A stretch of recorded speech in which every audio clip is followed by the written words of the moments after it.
Hello everyone! Recently I was exploring some seeds in Minecraft 1.14 and I stumbled upon this beautiful plains village that is tucked into this little dark oak forest. I thought this was such an inspirational area to work, so I decided to go ahead and do a transformation on it. This is my process and I hope you enjoy it.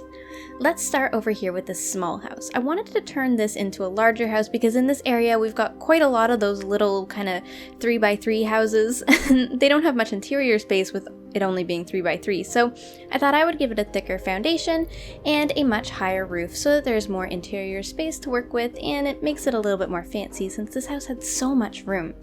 I also decided to give it a little storage shed and a beetroot garden off to the side. This really helps to decorate this area, make it look like a more important house. I also gave it a chimney to add to that cozy feel. Now we're going to be focusing on the center. One of the things that really drew me to this village overall was that it had a tree as its centerpiece. And if you know me, you know I love building a good custom tree, so I decided to thicken the foundation of it and build a beautiful big custom oak tree up around it.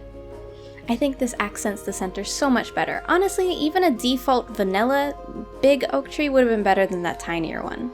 Now off to the side we have a big 2-story house. I wanted to keep the main shape of this. I just added a little porch off to the side with a stairway going up so that instead of accessing into the basement, you access the second floor. Then some windows and a chimney, and we're off to work on the church. The church was super challenging for me. I'm not that great at building churches, and I didn't want to do something too extreme to it. I wanted to make it a little bit taller so that it fit in with the new houses I was adding, but I didn't want to do anything too crazy or too detailed. I wanted to keep it with that fairly simple look. So I just extended the tower a little bit and made it a bit longer so that we had more interior space to work with. A couple little extra details and the church is complete and we can move on to this building over here. So this building was originally where our Fletcher was, and I wanted to keep with the main shape that it had. I just extended up that taller front area and added out that market stall look in front.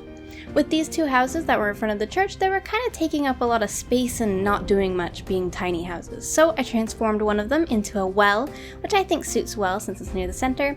And then the other one I turned into a very simple little house. You'll notice this one I didn't do a thick foundation. Some of them have foundations, some of them don't. And I wanted to vary that a little bit so that they're not all of these massive houses. Then, right next to the church, we have what is probably the pastor's house, or somebody who takes care of the church grounds may live here, so I wanted to give them a little bit better of a house, but I kept it fairly simple still, just going with a simple foundation and a square building. The only thing I varied was the roof, making it just a little bit more fancy to stand out. Now coming over here where we have two of these, once again, very small houses. I decided since these don't have very much interior space anyways, I would combine them and make them into one house. That still sort of looks like it's in two sections. And because this house had flower pots out front, I wanted to go with this theme and make it nice and green, like maybe that's a forager's house. Then up in the higher part of our village in the center, we have a place that had a smithing table on the inside. And since this village didn't spawn with a blacksmith, I thought it would be perfect to add a blacksmith's house right here. So I went with a brick chimney out in front, a little overhang, and another very simple structure. This one doesn't have a super thick foundation, but it does the trick. Then with a little bit of adjusting of the terrain and paths, and another little potato field, we're ready to move on to the next structure. By the way, if you're wondering where my villagers are throughout this, they somehow all got themselves trapped in here. I don't understand. They're a bit dumb. But that's okay, I'm gonna keep transforming their village anyways. Let's move on to these last two houses, which are right up at the top of this village. I decided finally to keep this one fairly small, and then the one next to it, since it has such a good overview of our entire village, I wanted to almost give it more of a town hall type feel, or maybe it's just the mayor's house. Something that's slightly more important. And so to accent that, I decided to go with sort of a clock face look on the front there so that everyone in the village can tell the time. Now I'm just going to be going along, adding lanterns, fixing up the paths, adding some flower gardens, etc. Just sprucing things up around the village quite a bit. And finally, you'll notice as we go around the village, it had a lot of hay bales spawning. But not a lot of hay growing. So I decided in this plains biome off to the side that I would build a big, beautiful windmill. And then behind it, I did 3 big fields of wheat to help maybe make a little bit more sense as to where they're getting all of this hay trucked in from. I think it adds a nice little decoration to the outside of the village and a little bit more lore. And with that complete, that is all for our time lapse. Let's go get a closer look in person, shall we? Alright, so this is kind of cool. Now we are in game with shaders on with my lovely little villager friends here. Hello everyone. Sorry I called you dumb earlier. It's just, you just get stuck in some weird spots and you make it a little awkward to build. But I forgive you, and you're really cute. Are you guys taking over this lovely wool shop here? Okay, well let's start here I guess. So this was the only building that I didn't get in time-lapse. I forgot to hit record. My bad.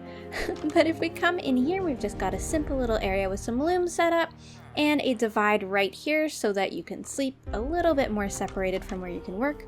And if we just pop out here, now it's sheep. Why does everybody want to go in this hole? What the heck? Okay, and this is a little pen for our sheep. Before they were just sort of trapped in this little tiny area, and it seemed a bit cruel. So I set them up a water area in the shade here, and some hay, and just a bigger area to roam. Oh, excuse you, okay. Let's continue on the path here. Gosh, shaders just make everything so fun to look at. So I wanted to take you through here because I have done a couple of the interiors.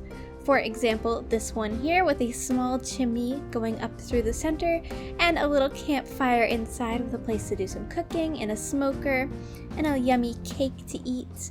Not a whole lot of room in any of these interiors. This one probably could have had a second floor if I wanted, but there's so many windows. I felt like it would have been a little bit awkward. I could have probably put a slab right across this layer if I wanted to, and then a ladder right here, and then had a sleeping quarter up here, but the villagers aren't super good with ladders anyways, so I think it's fine the way that it is. It'll function perfectly well for this beet farmer. One building that I'm super excited to show you in game is this church. I'm so proud of how this turned out, and I ended up doing the interior, which I think helps a lot, especially as you're looking through these sort of stained glass windows. Just so much more realistic, and I imagine at nighttime these windows would glow even more, which would make it just so beautiful.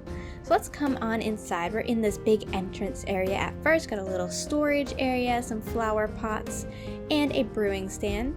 And then I've just sort of been able to make this a lot longer, so now that we have an area for the priest or minister or whomever to stand up here, and he or she can preach to the audience, which we've now got some chairs for people to sit on, which isn't in the default church, which is a little interesting. But anyways, there's some room for that, and I made it a little bit fancier by throwing in some glazed terracotta. Oh, I want to see how the farm looks with shaders real fast. I didn't do a whole lot extra out here, but I just love walking through a good farm. It's so relaxing. Look at this. Fields and fields of wheat swaying in the wind. This is just so calming. I love it. Alright, let's walk back inside our village. Just slowly stroll along. Look at the town hall up there. So lovely. One of my favorite spots, I think, in game is actually this spot right here, just directly under this tree with the lantern path. I really like what I've done with this path, so before it was a little bit more confusing, but now we can go straight up this way to get to the higher parts of the village, or we can simply turn this way, and this path just leads us to the blacksmith. And of course, this simple little potato farm right here, which is just so lovely and peaceful. I can imagine a villager working here for sure. Is anybody home? Nobody's home today. So this is where the smithing table was originally, and I've just added a little bed and some beams going across the top. Just a simple little workstation for our blacksmith. And I love the way that the smoke looks like it's rising all the way through the blocks up to the top. Campfires are so fun.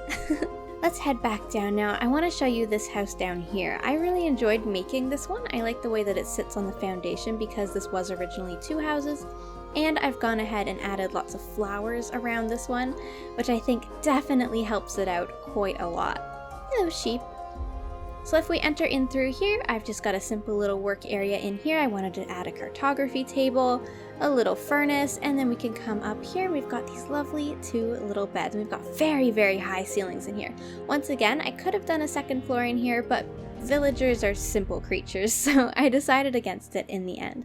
But I like the way that I did kind of shelving here with the chest. They've got lots of room to store stuff, and I think it'll be perfectly functional for the villagers' needs.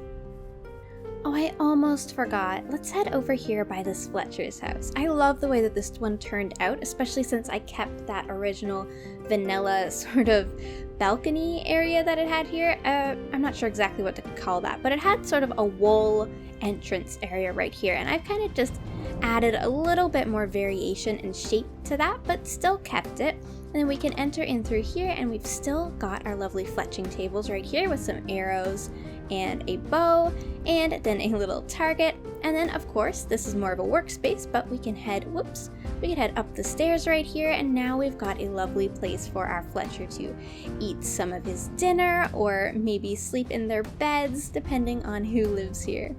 I'm really excited about this space. Doing the interior really makes it come to life.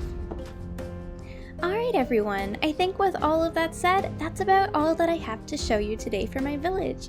I hope you were able to gain some inspiration from this and enjoyed seeing my tour and process of building this little plains village. Minecraft 1.14 has been so fun and inspiring to build in. I hope you're enjoying it as much as I am, and I hope to see you in the next video. Bye bye everyone!